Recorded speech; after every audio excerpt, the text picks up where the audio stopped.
प्रभु यीशु मसीह के मधुर और मीठे नाम में आज दिनांक 28 फरवरी दिन सोमवार को हम आप सबका स्वागत करते हैं। आज के दिन के लिए जो वचन है वो लिया गया है याकूब की पत्री उसका पहला अध्याय उसका 8 पद। वचन इस प्रकार से कहता है, वह व्यक्ति दुचित्ता और सारी बातों में चंचल है। प्रभु में मेरे प्रिय लोगों, आज हमारा भी जो जीवन है, कई मनुष्यों का जीवन जो प्रभु यीशु मसीह को अपना उद्धारकर्ता ग्रहण कर चुके हैं, कहीं ना कहीं हमारा जीवन, हमारा व्यक्तित्व दुचित्ता दिमाग का है, अर्थात दो तरफ जाने वाला है। कई बार हम प्रार्थना के लिए बैठते हैं, कई बार हम घुटना टेक के प्रार्थना करना चाहते हैं, लेकिन हमारा दिमाग एकाग्र नहीं हो पाता। और चूंकि हमारा दिमाग एकाग्र नहीं हो पाता, हमारा मन एकाग्र नहीं हो पाता, हम कई सारी बाधाओं का सामना करते और हमारी प्रार्थनाएं जो है वो प्रभावशाली नहीं हो पाती हैं, क्योंकि हमारा जो दिमाग है, हमारा जो व्यक्तित्व है, वो दुचित्ता रूप धारण किया हुआ है। एक समय की बात है कि एक चिड़ियाघर में एक अजीबो गरीब गिरगिट को ला के रख दिया गया। वो गिरगिट को जब उस चिड़ियाघर में रखा गया तो उस चिड़ियाघर में जो देखने वालों की संख्या थी वो बढ़ गई। बहुत सारे आगंतुक आने लगे, क्योंकि वो जो चिड़िया घर में जो गिरगिट रखा था वो एक आकर्षण का कारण बन गया था। और आकर्षण ये था कि उस गिरगिट के दो सिर थे, दो मुंह थे और दो आंखें थी, लेकिन शरीर एक ही था। बहुत से लोग उसको आके देखते और बहुत आनंद उठाते और उसकी बहुत तारीफ करते, कैसा है ये अजीब प्राणी है। लेकिन आपको पता है, वास्तविकता ये थी कि उस गिरगिट की स्थिति बहुत दयनीय थी।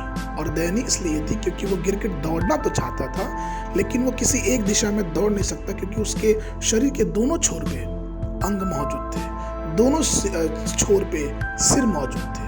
वो कुछ भी कर नहीं पा रहा था, क्योंकि शरीर में दोनों हिस्से में वो उसका सिर मौजूद था। ठीक इसी प्रकार से प्रियो, कई बार हमारा और आपका जीवन दुचित्ता होने की वजह से हम अपने जीवन में प्रार्थना करके परमेश्वर की अगुवाई को जान नहीं पाते हैं। कई बार हमें जब पवित्र आत्मा की अगुवाई की आवश्यकता होती है, हमारे हृदयों में, हमारे जीवनों में बुरी बुरी बातें होने लगती हैं और हमारा जो ध्यान है वो परमेश्वर के वचन से हट जाता है। प्रेरित याकूब लिखता है, याकूब की पत्री उसका पहला और 7, 8 और 6वें पद में कि पर विश्वास से मांगे और कुछ संदेह ना करे, क्योंकि संदेह करने वाला समुद्र की लहर के समान है, जो हवा से बहती और उछलती है। ऐसे मनुष्य यह ना समझे कि मुझे प्रभु से कुछ मिलेगा। यह व्यक्ति दुचित्ता और अपनी सारी बातों में चंचल है।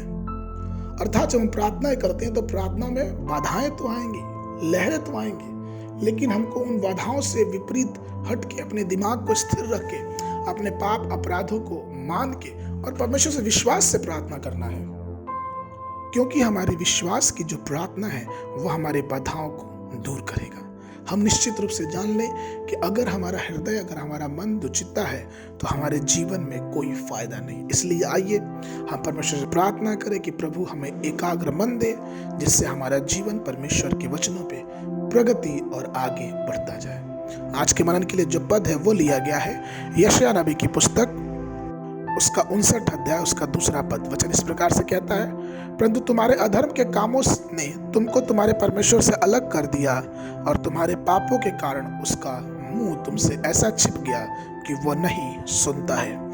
आज में जो बाइबल का अध्ययन चल रहा है, सुबह के समय गिनती की पुस्तक उसका 17, 18 और 19 अध्याय, संध्या के समय मरकुस रचित सुसमाचार उसका 6वां अध्याय 30 पद से लेकर 56 पद तक। परमेश्वर आप सबको आशीष देवे।